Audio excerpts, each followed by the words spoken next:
shadow in the government's game.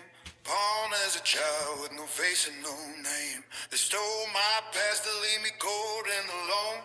Always searching for a place that could call home. I was lost in the dark, just a tool in the hand, till she pulled me close and helped me understand. Now the fire inside is starting to rise. I can see the truth through 1,000 lies. Now I tear through the veil, leave holes in the sky. I can read every thought in the blink of an eye. Danica, my witch, she's the magic in me. Yeah, I finally found what they took from me. With a hellhound beside me, I'm standing my ground. No longer a ghost that's never been found. In the dead of the night, I can hear the call. All the ghosts of my past scratching through the wall. My eyes change colors, the power has grown. With Crowley the hound, I am never alone. I used to be hollow, a man made of glass, but now I am reclaiming every year that has passed. Every memory is falling right back into place. I know every name and I remember every face. Now I tear through the veil, leave holes in the sky. I can read every thought in the blink of an eye. Danica, my witch, she's a magic in me. Yeah, I finally found what they took from me. With a hell on beside me, I'm standing my ground. No longer a ghost that's never been found. I ain't running no more, yeah, I'm ready to fight. Gonna settle that debt in the depth of the night. They tried to break me, they tried to erase, but they can't hide the blood from the scars on my face. The veil is thin and the engine is hot. I'm taking back everything that they thought I forgot. Now I tear through the veil, leave holes in the sky. I can read every thought in the blink of an eye. Danica, my witch, she's the magic in me. Yeah, I finally found what they took from me. With a tailhound beside me, I'm standing my ground. No longer a ghost that's never been found. I remember it all now. Every single face, I'm calling for you in the dead of the night.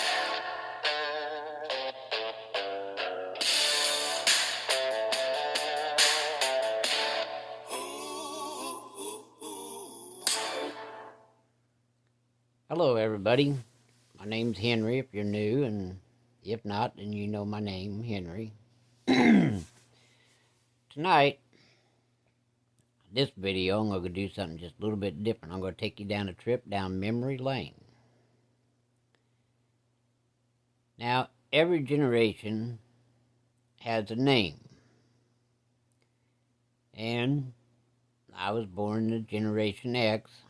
If there's any of you out there, you'll find this video really interesting because it talks about Generation X. We was friggin' ingenuitive. I'm not kidding you. If they had a way to test our skills against the skills of these kids today and the kids later on coming, shit, we were geniuses. Well, we was always on some sort of adventure, making toys out of nothing.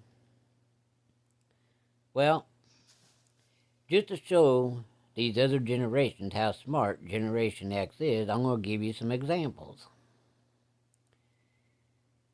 Growing up as a kid, I spent a lot of time with my grandma and grandpa, what time I wasn't in the projects, doing something for the government. But on one occasion, we was up there having a good old time in this little village. I remember it was in the fall. Like late September, early October. Well, on this one piece of property, it was like 2 lots. Actually, it was 4, but they divided it into 2 lots, and one side was Grandma and Grandpa's, and across the driveway was my aunt and uncle lived there. And then across the road, crossing the firehouse, my third cousin lived there. And he was an only child. He was one of them corn-fed boys. He's a pretty good-sized lad. And at the time, I think I was probably about 7, maybe 8 years old at most. And he was like 12 years old, 11 years old, somewhere around there. He's a little bit older than me. But he was a big old boy. Well, you know that boy? He was like 6'1", could wear his dad's clothes. His dad was a good old man. He was funny too. He kind of heavy-set guy. Him and that boy, they loved to coon hunt. Right there in that village, they had 8, 9 coon dogs at any given time. All different colors, shapes, sizes, breeds. Each one of them had a nice insulated dog house and big old long chain where they'd go out. And the whole yard in the back was shaded, and them dogs never had to worry about the sun beating on them, because them old shade trees kept them dogs a lot cooler. Well, he was Generation X too. My grandpa had a story about boys. One boy is a good boy. 2 boys are somewhat a good boy. 3 boys on, you ain't got no boys at all. He probably talking about Generation X. 'Cause 1 or 2 of us work real good.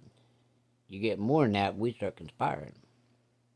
We think of something exciting to go do, our next romp in the woods. Our next sneaking down to the creek, jump in with clothes that we shouldn't have been jumping in with.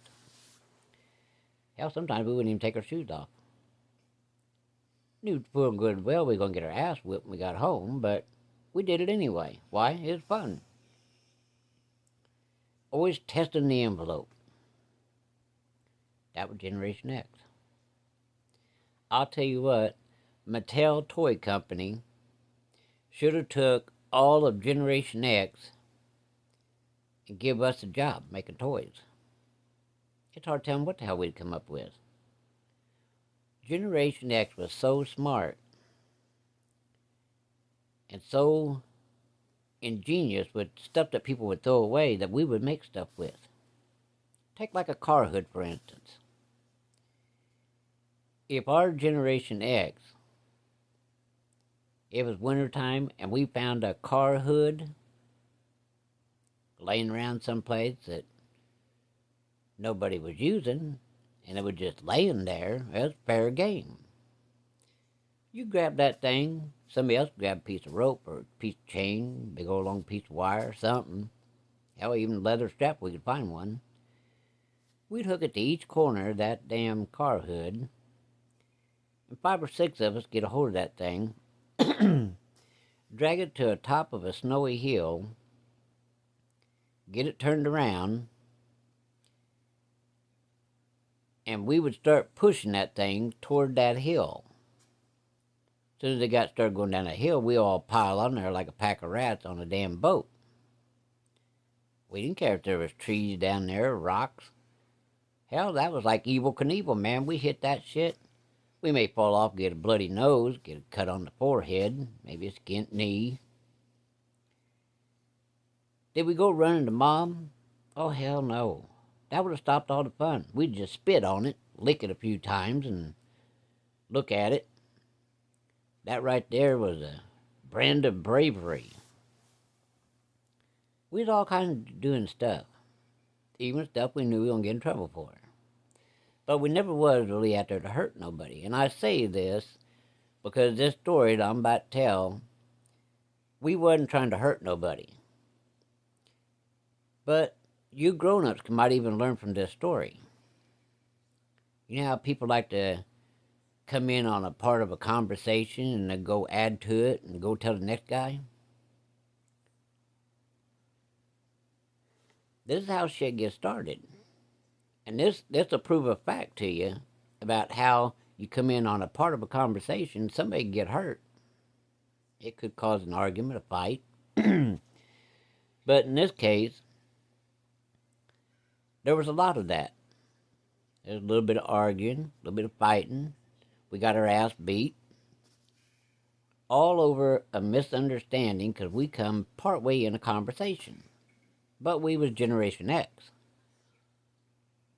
You know, if they told you only walk 5 steps, on the 6th step you want to get your ass whipped, you'd take 5.5 steps and just see what would happen. Get your ass beat and turn around and go do something else. Go jump the creek. Have a mud fight, tomato fight. We were smart kids. We wasn't sitting there on no damned old video games, playing on our damn phones and not even listening to our parents. Should our parents come over there and beat your ass? I mean, they beat your ass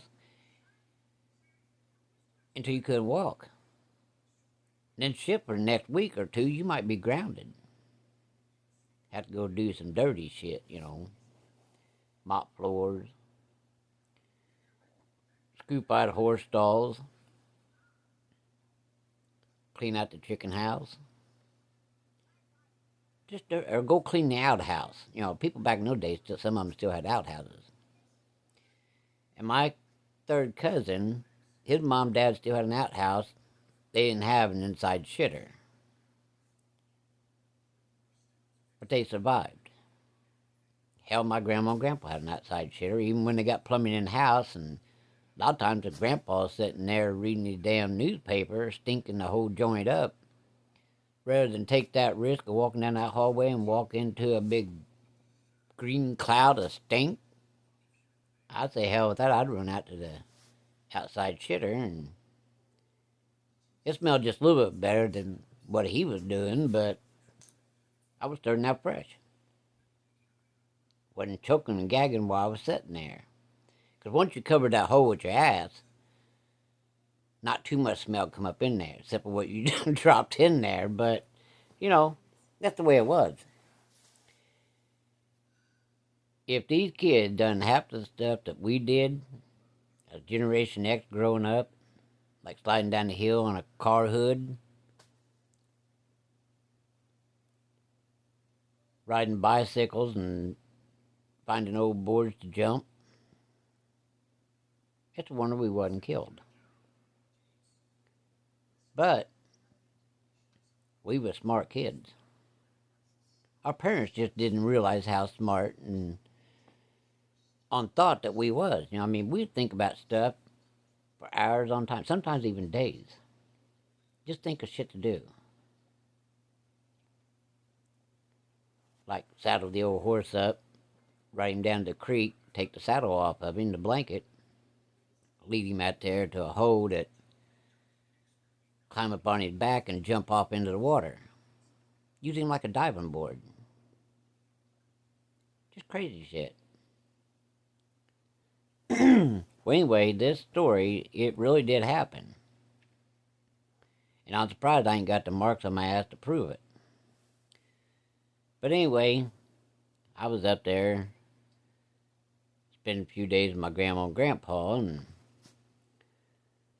my third cousin, whenever I go over there, when he got wind that I was over there, where he seen me out the yard, he'd get his choring done, and he'd run over there just as fast as that little fat legs carry him.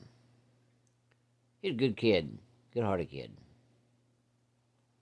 Over the years, I kind of lost track of him, but we had a lot of fun together. Well, on this particular day, it was in the fall, late September. Well, I didn't see him during that day until later in the afternoon, because him and his dad was over there digging new potatoes. Well, they had got a hold of Grandma and Grandpa and my aunt and uncle that lived across the driveway, and that evening for supper, we was going to walk across the yard and go across the road there by the fire department and have supper with them. Well, they got done digging potatoes, and now I'll tell you something. Be honest with you, I don't ever remember them calling that kid by his real name.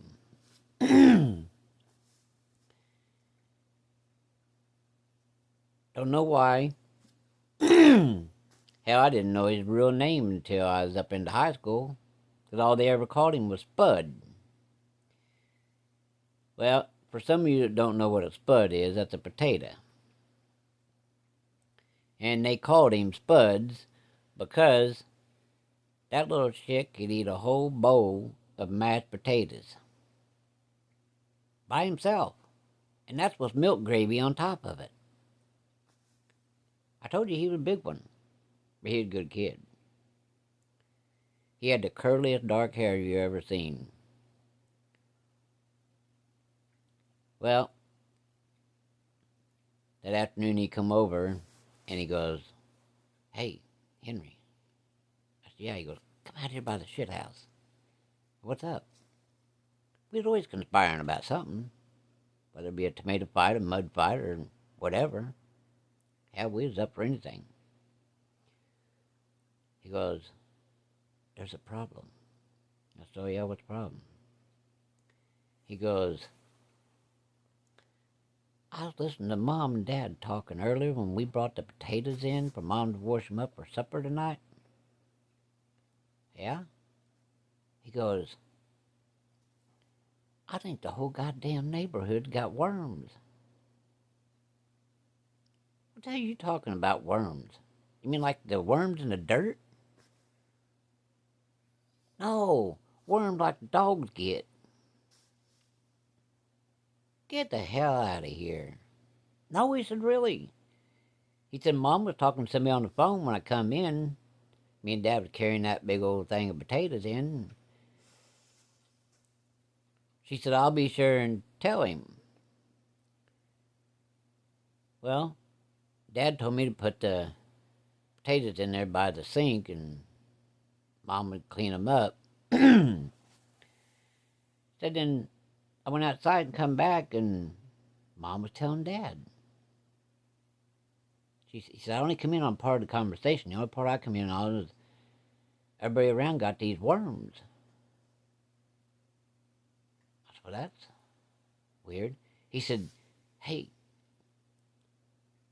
you ain't noticing anybody scratching their butt, have you?"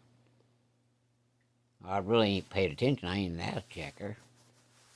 But I'll keep my eye open." So he proceeded to tell me. He said, "Now there's some signs you gotta watch for. One, they scratching their butt. Two, if they're on their butt sliding out there in the grass or on the carpet, that's a sure sign they got worms."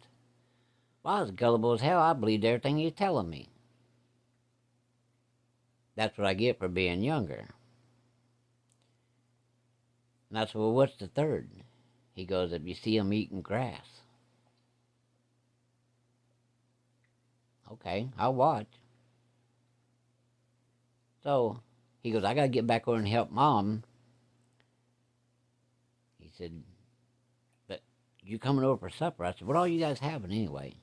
He said, "We're having new potatoes with green beans and onions, mashed potatoes, milk gravy, fried chicken, steamed turnips, steamed green beans."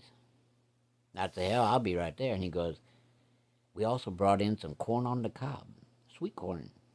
I say, "I'm in." He said, "Mom made some biscuits too." I said, "Okay." So I was sitting there. Now all this food is rolling around my brain and my mouth starting to water like an old dog looking at a soup bone.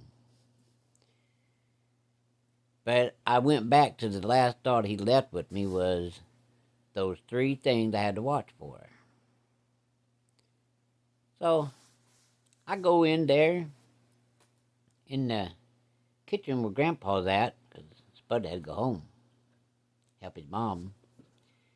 And I'm sitting there and I see my grandpa sitting there in a chair and he's kind of scooting around the chair. Well, I was little, I didn't know that maybe his back was hurting or his hip. All I know was he was wiggling his butt on that chair. Like, uh-oh. That's one of those signs. If he's scratching his butt, he got worms. I better make a note of that. So while I'm sitting there, my uncle's out there in the garden. And do you all know what a foxtail is? That weed that grows and it's got that fuzzy little tail at the end, kind of like a cattail in a way, but smaller. They call it a foxtail. He found one out there in the garden, and he pulled it out, and that thing was probably about 2 foot long. Had it stuck in his mouth, and he was chewing on it. Oh, shit. That's another one of them signs. That's a form of grass, so... Damn. My whole family's got worms. Oh, hell no. So, I'm taking all this in, and I'm making a mental note. My uncle's eating grass, my grandpa's scratching his ass in the chair. Where the hell Grandma go? So I asked Grandpa, I said, Grandpa. He kind of turned and he goes, yeah? I said, where'd Grandma go? He goes, oh, hell, she's got worms. She's in her bathroom passing worms. He was always, he was Irishman. He was always full of shit. I was like, oh, hell no, he just owned up. If Grandma's got worms, oh, hell. Everybody got them. Damn, my butt ain't been itching. Okay. That's 3 checks right there. Grandpa said Grandma's in there pooping worms. Grandpa's scratching his ass. My uncle's chewing on a weed. Yep. The worms are running rampant in our family. Now, about that time, Generation X thinking kicked in. You didn't run and ask for help. You grabbed a hold of that bull by the horns. You took him down. So, I was going to tell Spud what I found out, and we were going to take care of this problem without involving the grown-ups. While we would be heroes. Cure the whole town of worms. I don't know how they got them, but we was going to get rid of them. So I told Grandpa, I said, get everything done, and I'm going to run over to Spud's house for a minute. I'll be back. So, out that door I come running off the porch, across the yard, past my uncle's house, waited at my uncle as I went by. Run across the concrete pad there at the firehouse, and I didn't even stop to see if there's any cars coming. I turned around and jumped that ditch. I didn't even cut over there to the driveway. I jumped that ditch. Well, I had news, and we was going to have to take care of this problem because I don't want no damn worms. Not even if they're free. So, I run up there, and it was common courtesy. Even if you knew them, you beat on the door. You didn't just run in. Get my ass beat. So I was beating on that door, and Spud's dad was sitting there watching TV, and he got up. And, yeah. I said, can I see Spud for a minute? For sure. Come on in. So I walked in there, and Spud was sitting over there by the kitchen sink in a chair with a damn bowl between his legs peeling potatoes. I said, hey, man, I got to talk to you for a minute. He goes, what's the problem? I looked at him, I went, 3 signs. He just kind of looked at me and winked. He goes, Mom, he said, I'm going to walk outside with Henry, and we're going to talk for just a minute. And Mom said, go ahead, I'll take care of the potatoes. So she's cooking all this food. So we went out the back door, past the coon dogs, and out by the outhouse on the back side there. Nobody hear us. I said, we got problems. My grandpa's itching his butt on the chair. My uncle, I seen him in the garden, and he had one of them foxtails in his mouth, chewing on it out there by the garden. He said, oh my God.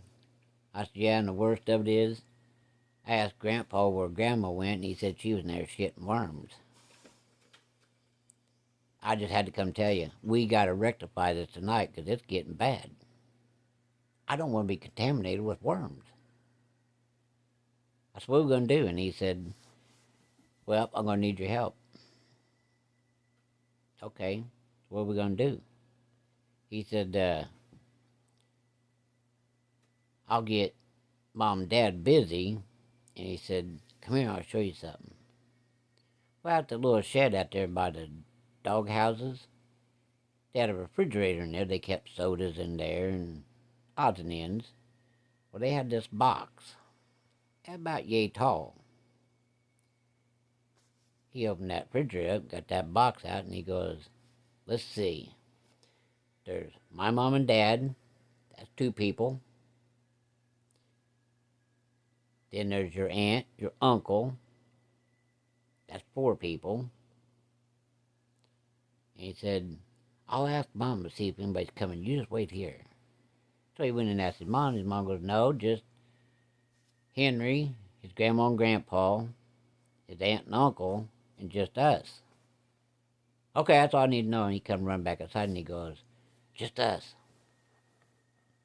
I said, so what am I supposed to do? He said, I'm going to go in there and keep them busy. He said, I'll go in there and run to the house and act like I hit my toe. And they'll come running in there to the living room, and while they're checking me out, you got to be fast. So what we're going to do is we're going to take these here worm pills. They was great big and purple. Remember them old blister pills, you popped them, had the juice in them for the dog worming? Well, he found a Dixie cup. I don't know what it was in it in the refrigerator, but whatever it was, he poured it out. And, well, we took that whole box. Hell, there's probably 10, 11 pills in there. He said, that should do it. It's because normally it takes 1 box for all these dogs. Each dog gets one of them blisters, them purple pills. And you poke a hole in it, and you squeeze the medicine out. I said, you think this will work? He goes, well, it's got to. He said, just remember one thing. Whatever you do, don't eat the mashed potatoes, because that's wrong to have you put it in. Because Mom's in there right now, and she's smashing them down. He said, I got to hurry up and get in there, and I'll keep them busy, but you just go in there and just pour that whole thing in that big, giant metal pan. Stir it up real good. It's clear. They won't never know. Just don't eat it. You ain't got worm, do you? Like, no, I ain't been scratching my butt. Why? You ain't been chewing on the grass? No. You ain't pooping no worms? No. He said, well, we'll just say you don't got them.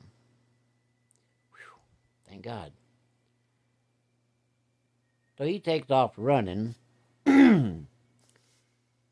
He runs through the back door, and I'm standing there with this Dixie cup full of this worm medicine that we had squeezed out of them purple pills, which was dog wormer for dogs. Well, Generation X.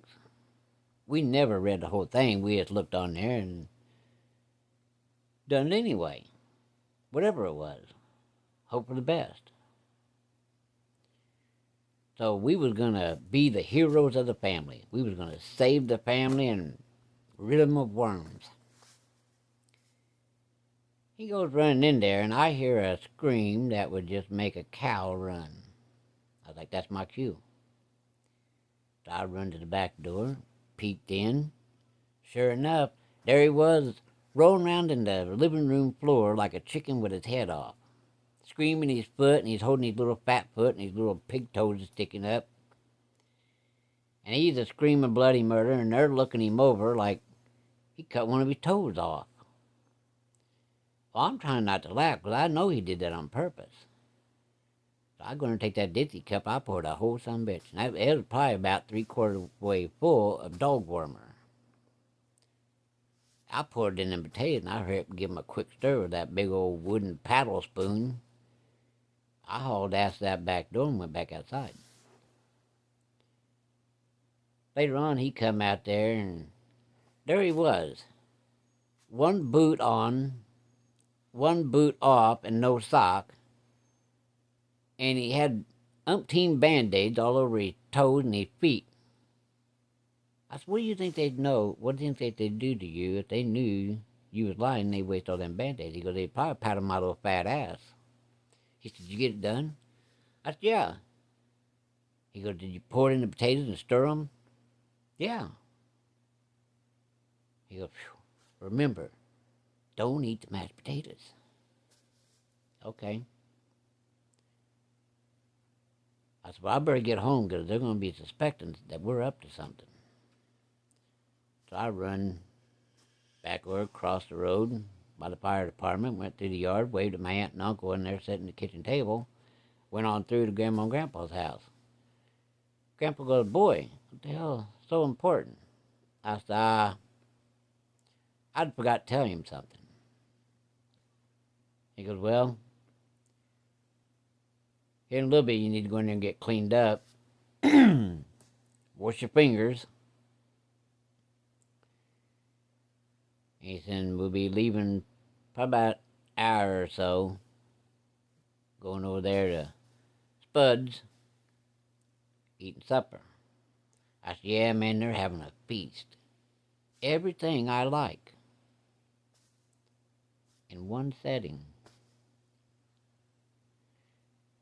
He's like, well, just make sure in a little bit you get in there and get your fingers washed, get your face washed, and if you need to change your shirt, go ahead and change your shirt. Okay. So I sat around thinking, all right, man. Me and Spuds, we're going to be heroes. Well, you know how Generation X thinks. We just knew we was going to be the hero of the story.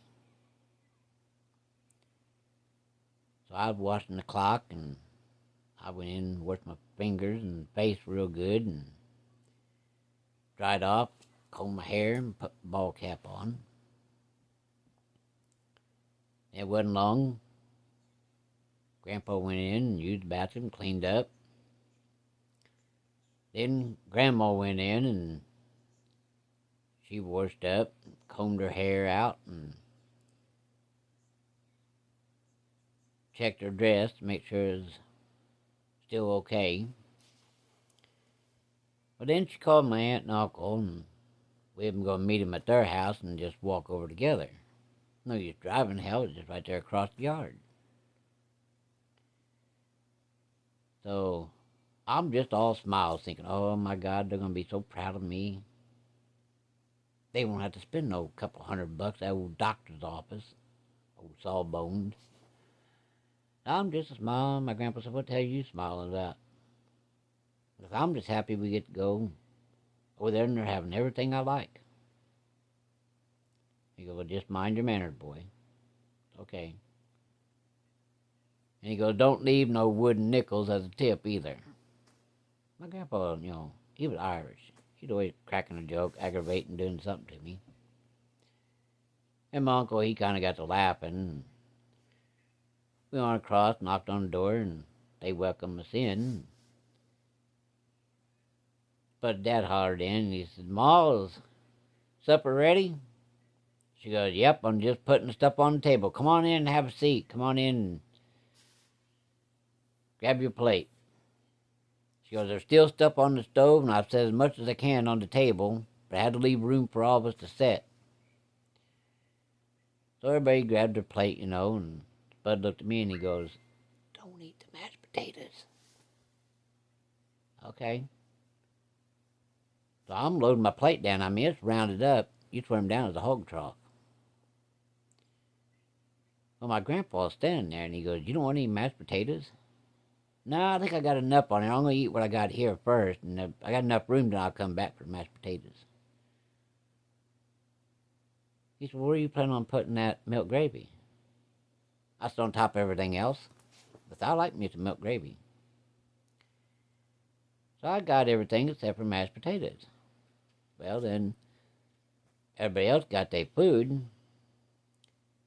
Now, we should have known this plan wasn't very well thought out. We just planned this by the seat of our drawers. It wasn't an organized plan like a military plan. This is Generation X thinking. You just wing it. Well, Spud's mom and dad got up, filled their plates, and of course Spud got up with them. Now, they named him Spud because he liked potatoes. He didn't care what kind of potatoes it was, fried potatoes, mashed potatoes, he didn't give a shit. He loved potatoes. Well, he done the same thing I did. He loaded up his plate with everything except mashed potatoes. His mom and dad was like, well, damn, Spud. How come you're holding off on the mashed potatoes? He said, well, I'm just going to eat. Then whatever I got left, I'll go back and get some. Well, they bought it. So we're sitting there. He's on one side of the table. I'm on the other side. And he's looking at me, smiling. And he's looking at everybody else. And them eyes, them big old bug eyes. He's looking around like a frog trying to catch a fly. And I'm sitting there smiling like the Cheshire cat that just ate the canary. But nobody's paying attention to us. They're busy smacking their lips and bending their elbows, stabbing that food. Act like it's going to get away. So we're eating and we're watching everybody. Like, who's going to make the first run? Because we'd seen them coon dogs when they give them that worm medicine. It'd be a little bit, and them dogs, they'd be over there in a squatted position,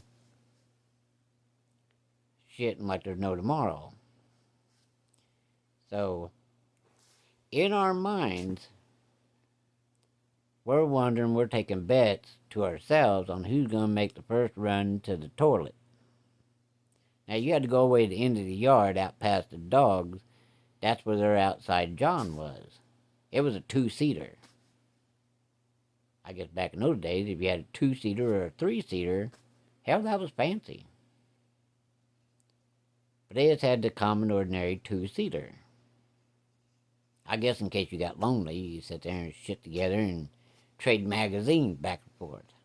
Maybe trade a joke or two. Who knows what the hell they was thinking when they built a shitter with 2 holes. Maybe they had a random rule. You 10 100 in one and 10 200 in the other hole. Shit, I don't know. Maybe they took matches and tried to concentrate. They'd strike matches and throw in one hole while you was shitting in the other. I don't know.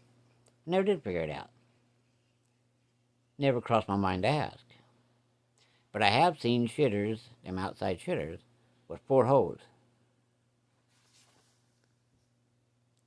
Now my question is, if a shitter got 4 holes in it, 1 roll of toilet paper to go between 4 people crapping, how many's going to be wiping and walking out that door while the other 2 or 3 is gagging and puking and shitting? I don't know. Things like this makes Generation X think and try to come up with a solution. But I never made it that far because I was too busy thinking about who was going to make the first run for the John.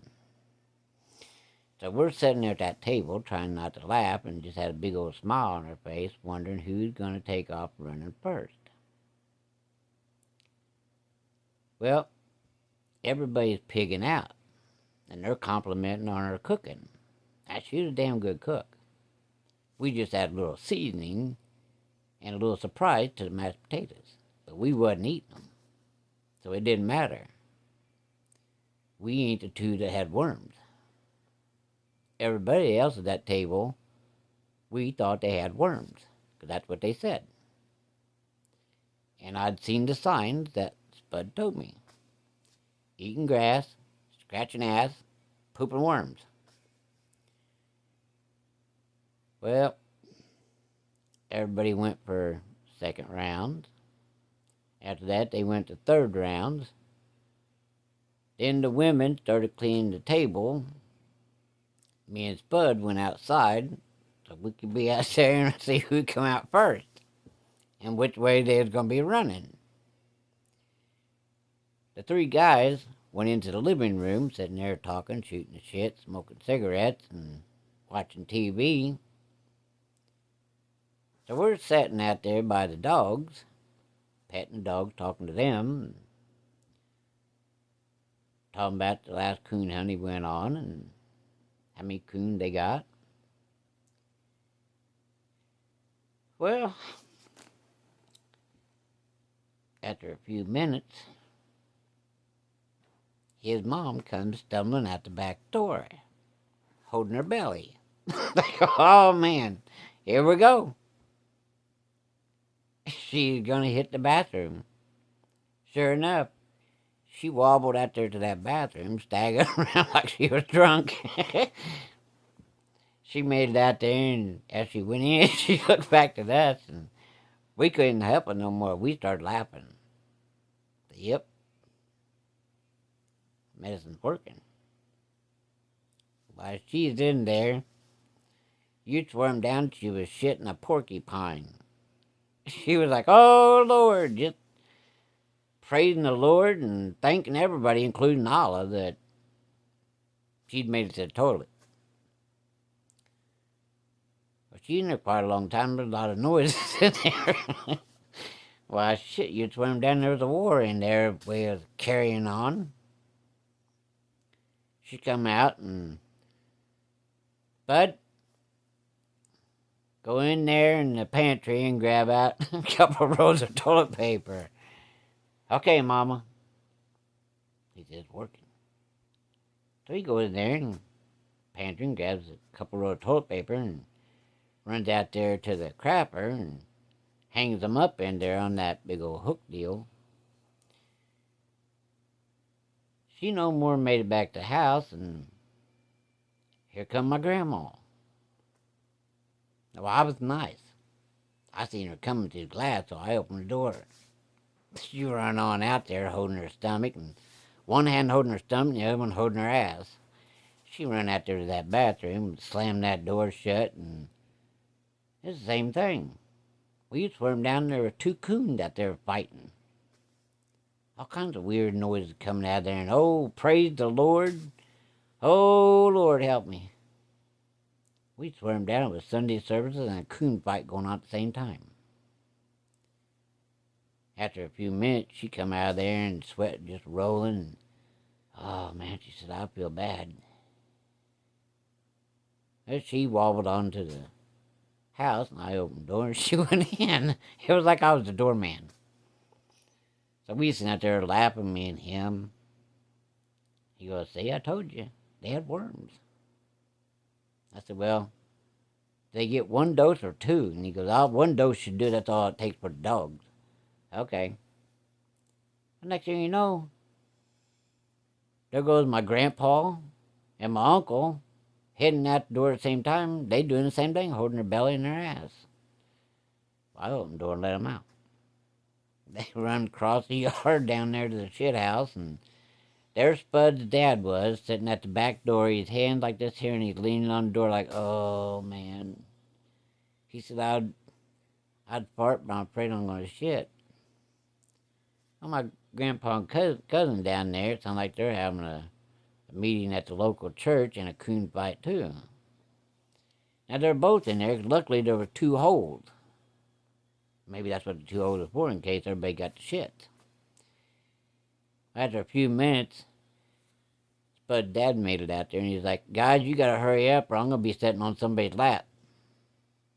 'Cause they live right there in this little village, have their houses all the way around. What's he gonna do, go out there and stand by a tree and shit? Might get arrested. So, finally, Grandpa come out there, and he's, oh, man, he said, I feel like shit. But Dad run in there and drop his door and sit down beside my uncle, and he starts in having a gospel prayer and two coons fighting too. We're over there just laughing our ass off, like we got rid of everybody's worms. We thought, well, we better not tell nobody, we get in trouble. He said, we'll wait for a few days, and he said, I'll remind Dad to get some more worm pills for the dogs. Generation X never thought past action. Never thought we was going to get caught, even though we always did. Never thought about telling on ourselves, even though we end up having to. But always knowing we don't get our ass beat. Well, they're all in there, leaning on the wall like a drunk man at a Friday night party. My grandpa goes, man, you better call your dad to come up here. We gotta go to the hospital. I said, I called him. So I called Dad and I said, there's something wrong up here. Everybody got the craps. They got bellyache. They want to know if you'll drive them to the hospital. Use Spud's mom and dad's big old cargo van. That where everybody can go.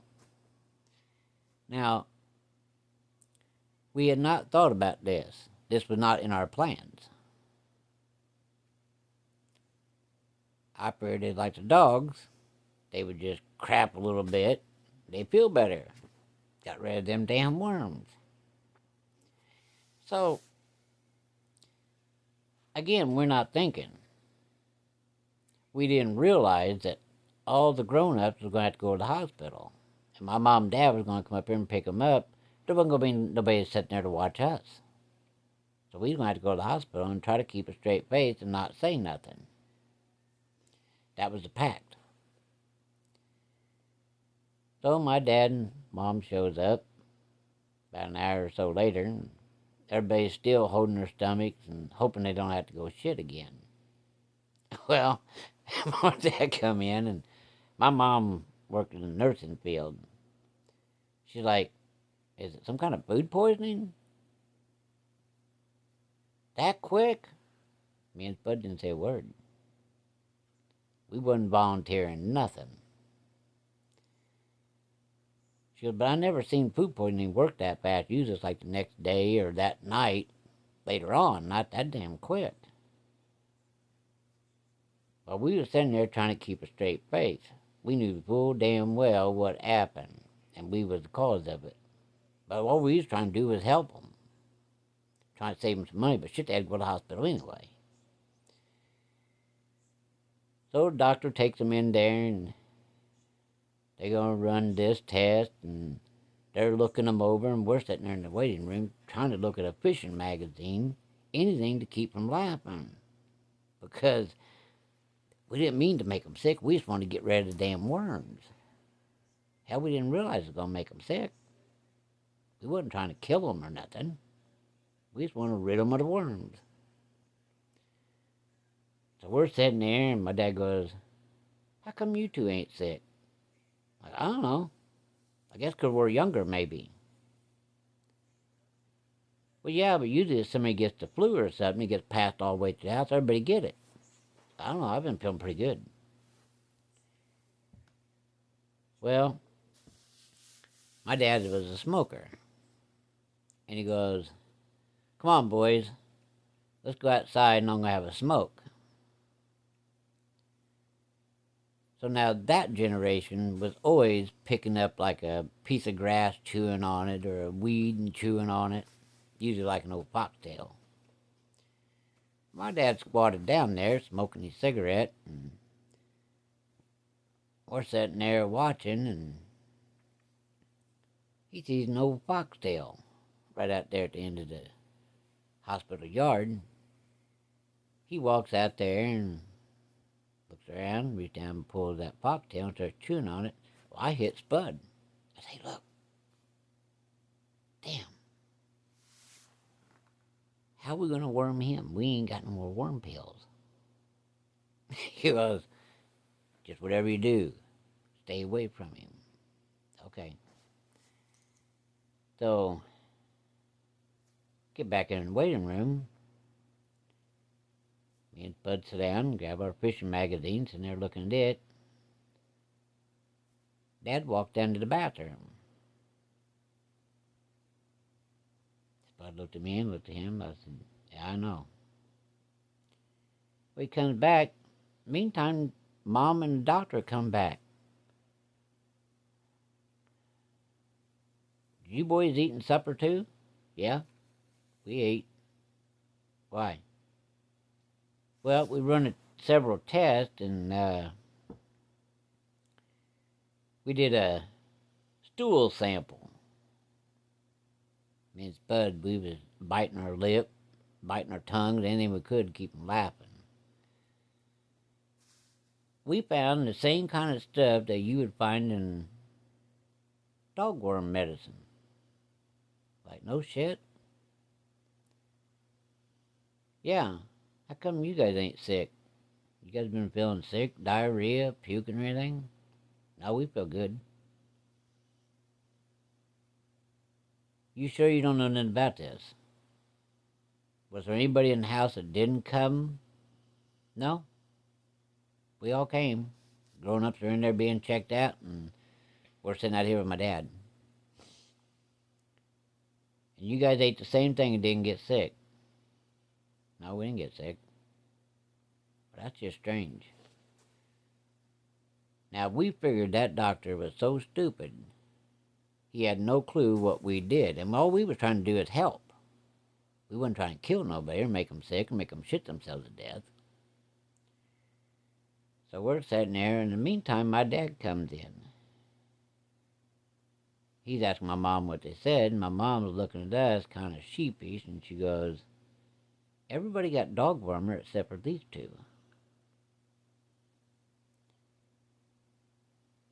Dad said, that was kind of odd. He said, maybe I better grill them. I wasn't sure what the hell he meant by grill them, but I have a funny feeling it's probably going to be me and Spud. So we're sitting there trying to act like we're not listening to him, and we're listening every word they're saying. Mom goes, well, see what you can find out. Like, oh, shit, here he comes. He goes, come on, boys, go outside. Like, oh, man. We got outside, and he goes, you guys know anything about any dogworm medicine? Spud's like, no. And I'm sitting there thinking, oh, shit. We've been better off to say yes. But, hey, I wasn't going to turn my cousin in. I wasn't going to roll over like some rat. My dad looked at me, and he goes, what about you? No. He said, well, that's damn funny. You two boys didn't get sick. Everybody else got sick, and they got dogwormer in their system. Maybe you was trying to help, and you accidentally... I couldn't take it no more, because I knew I was going to get my ass beat. Either way, I was going to get it beat worse for lying, so I finally told him, I said, well, Spud didn't do nothing, all he did was run interference. He said he heard his mom talking to his dad, talking to somebody on the phone, that everybody had worms. Then he proceeded to tell me that they had some dogwormer outside in that refrigerator, in that shed. And you know the big round purple pills, and you poke a hole and the wormer comes out? That's a whole box of them. Brand new box, never been opened. We poke a hole in them and squeezed them into that Dixie cup.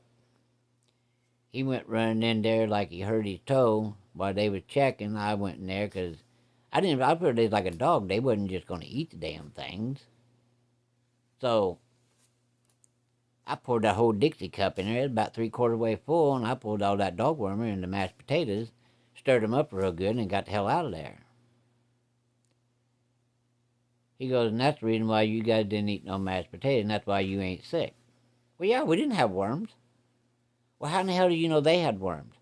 I said, Spud told me that if they eat grass, if they scratch their ass, or they end shitting worms, that means they got worms. So, we did the right thing. You know, if a dog seen you get worm pill out, do you think he's actually going to take it? No. So we figured if we told them, they wouldn't take it. But we was getting rid of them worms because we didn't want worms. We wasn't scratching our ass and eating grass or skiing out there in the yard. So, hey, we're trying to help them. We was trying to save them some money. They'd have to go to the doctor and get worms removed. We just go after that box dog wormer and give him dog wormer and problem solved.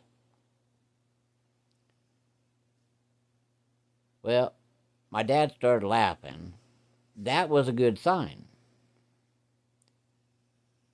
He started laughing, tears rolling down his face. He was damn near on the ground laughing. He said, "You guys stay out here, stay up against this building, I'll be back." I looked at Spud and I said, "Well, here it comes." "What's that?" I said, "We're probably going to get our ass beat." I said, "But the only good sign is my dad was laughing when I told him. I had to tell him true because he's going to beat my ass." Well, Dad goes in and tells the doctor and tells my mom. Here come the doctor, the nurse, my mom, my dad. They was like, "Well, what kind of worm medicine was it?" Well, Spud, how he knew the name of it because they used it all the time. I didn't. He told them, and the doctor got to look into his little book. He wrote something down in his pad and told that nurse, "Go give him some of this here, and we'll give him a little bit of time. They'll be okay." Then he looked at us and he goes, "Now, we already told my dad we wasn't trying to hurt nobody. We were just trying to cure him of their worms. That's all. We heard they had worms and we was going to cure them, so they didn't have to go to the doctor. But hell, they had to go to the doctor anyway." He goes, "How many pills did you put in there?" Well, once you start down the road of truth, there ain't no place to turn around. You just have to follow it to the end of the road. So I was like, well, it's a brand new box, hadn't been opened. We just squeezed every one of them big old pills, just pop a hole in it, squeeze it. It filled up a Dixie cup about 3/4 of the way, and I poured them in the mashed potatoes. I figured that ought to be enough. That doctor started laughing. My mom started laughing. My dad started laughing. And I was thinking, yep, we're either going to be praised or we're going to get our ass beat. Probably both. Well, needless to say, a couple hours passed and everybody started feeling better. At least they wasn't puking and they wasn't crapping. And everybody jumped into that big old van and we headed home. Well, let me put it to you this way. From that day forward, no matter who was cooking, whatever was on that stove being cooked was being guarded. Because they was afraid that we might overhear something else and we might do something else. And we didn't get our ass beat that day. But for years after that, they'd always ask us if we had anything in our pockets. I'd be like, "No, why?" "Well, just check and make sure you ain't got no damn dog wormer." We didn't do it on purpose. Well, we did because we thought they had worms, but I mean, we wasn't trying to hurt nobody and make them sick. But see, this is how smart Generation X was. We was always trying to help. We may not have went about it the right way, but we had good intentions. So, there's one for you to grow on. I know it ain't a spooky story, but it scared the shit out of them. So, I'll leave you with a good one. Maybe cheer you up with all the bad shit going on in the news nowadays. Leave you on a good note, maybe pick you up, give you a smile or two. And next time you're in a vet's office someplace and you see them worm pills or worm medicine, you just remember, just because you're scratching your butt, you may be eating a piece of grass. And spinach can be counted as grass, and so can't lettuce. So just remember, don't say anything about worms, because there might be some kid there listening, and they might worm you. If you find any of this funny, or you liked it, or was interesting, give me a thumbs up. Maybe shoot me a message. And I hope you enjoyed that, because that really did happen. We wormed them. Up until my grandpa got sick and passed away and my grandma,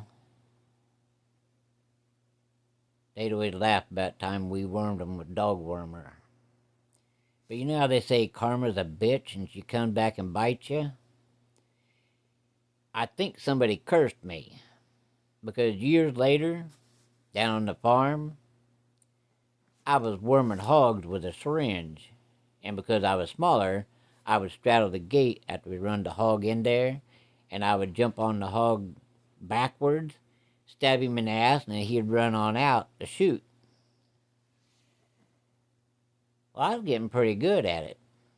I could stab and then jump off before getting bit or crunched against the gate. That's where karma come in to bite me in the ass that day. Karma had not forgot, even though I had forgot, or tried to. That day, karma come and said, "Hey, Henry, today is your day." I went to jump on this hog back. I had a full syringe of hog wormer. That hog was lanky like a sports car. I jumped on that little bastard, crossed his back, and about the time I landed him, I went to jab, and that son of a bitch moved, and I stabbed myself in the leg and jabbed myself with the whole syringe full of hog wormer. I can honestly say, payback's a bitch. For the next week, if I sneezed, I shit. I could shit through a screen and not hit a wire. Most times it was just runny foam. So if it's any consolation, karma does do like a rabbit. She will make a circle and bite you right in the ass for something you did maybe years before. What, the old saying, what come around, go around, that's karma. She come around and bit me right in the cheek of the ass. I still got the scar on my leg where I jabbed and its needle kind of went sideways, where I shot myself in the leg with a whole friggin' thing of hog wormer. I can honestly say, that whole next week, there was lots of praying and, "Oh Lord," and about 10 or 15 coon fights. That's the way it sounded. Just like it did when those guys got wormed. So I can honestly say now I know what it feels like to be wormed. Except instead of dog wormer, it was hog wormer. But man, if it is anything like the dog wormer, dude, I about shit and puke myself to death. So what comes around goes around. It's true, it did. So just keep that in mind when you decide you're going to pull a trick on somebody. Or you're going to try to help somebody and you don't know, like we did. Karma will eventually come around and slap you for it. Karma is everybody's ball bat. You play a trick on somebody and sooner or later that trick might come back around right in your face. You can't escape it unless you decide to pass away. She might get you right at the moment you're taking your last breath. So you better hope that it comes early. I didn't have a choice. It just come and that hog moved. I stuck myself in the leg and there we go. So there's your new one to grow on. Watch out for karma. She's a bitch. She come around and bite you. Well, if you found that funny, give me a thumbs up. Leave me a message. I don't take no responsibility if you watch it, get to laughing and piss yourself. Hey, that's on you. But know this. I did worm them.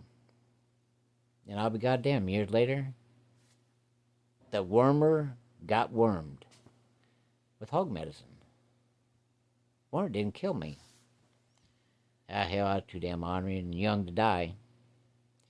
You know the old story about 10 foot tall and bulletproof? Well, I found out I wasn't shitproof because I about shit my brains out. Well, I'll talk to you on the next one. I just thought I'd throw something in there that was actually true. But it was funny, and funny how it worked out. It come back and bite me. So, have a good night. If you like to, give me a thumbs up. Maybe leave me a message, a ha-ha. You deserved it. Whatever, but it did happen. And now I look back on it, it's funny. But I just wanted to show you how smart Generation X really is. We were smart people. It just ain't my fault that sometimes being so smart got you in trouble. Hell, we should have been recommended for a Nobel Prize or something. We would think of all kinds of things to do. So, anytime you're a Generation X and you get to feeling stupid because your kids and grandkids is playing with a computer and we don't understand it, just look at them and just think about this story and maybe it'll cheer you up. Show you that we was really smarter than what we had given credit for. Until the next time, y'all have a good evening. And I'll talk to you on the next one. This is Henry. Good night.